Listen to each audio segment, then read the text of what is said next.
Dragi naši gledalci, ovde sa mnom su dva veoma poznata rap momka. Momci... A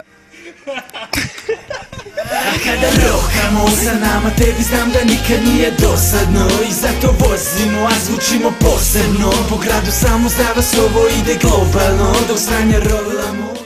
Kako je to dobro kad ekipa nam se skupi, kada zarola se gajba, kada Evo nas na nekoj emisiji Jebo ga leba ga jebo. Imate sada prilike da me čujete. Fenomenalno pevam, bolje pevam i od Jelene Karleuše. Moj dragi!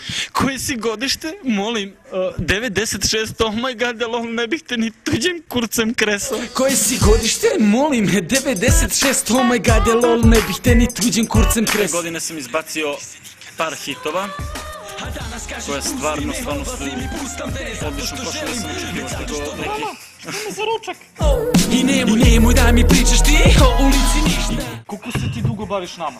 A kad sam bio klinja, želeo sam se konac klin, imao sam sne da odrastem što pre, da sreća pojuri me, pa sreća povede me, al sreća srećom posreći me, pa sam postao pa svako veče druga privede me, a hoće na zadnjem sedištu da provoza se, ortaci navare se, ortaci zadime sve, pa s ortacima u klubu sve polomi se, pa sve potroši se. Odavde retko ko da se probije.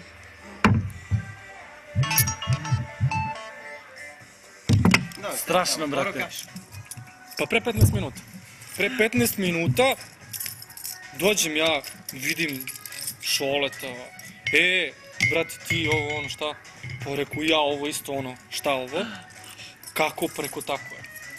I pre 15 minuta i sad kad kupiš sve to nekih 10 godina i 15 minuta se bavim hip-hopom. Da, još nešto da kažem, ja sam nabeđena seljačina, neviđeni kreten, snob i šta još? I šta još god mislili o sebi, to mislite i o meni. Ovo su bili ti momci. Šole i Konfuzni. Pozdrav. Volim te, mama! Mama, volim te, mama!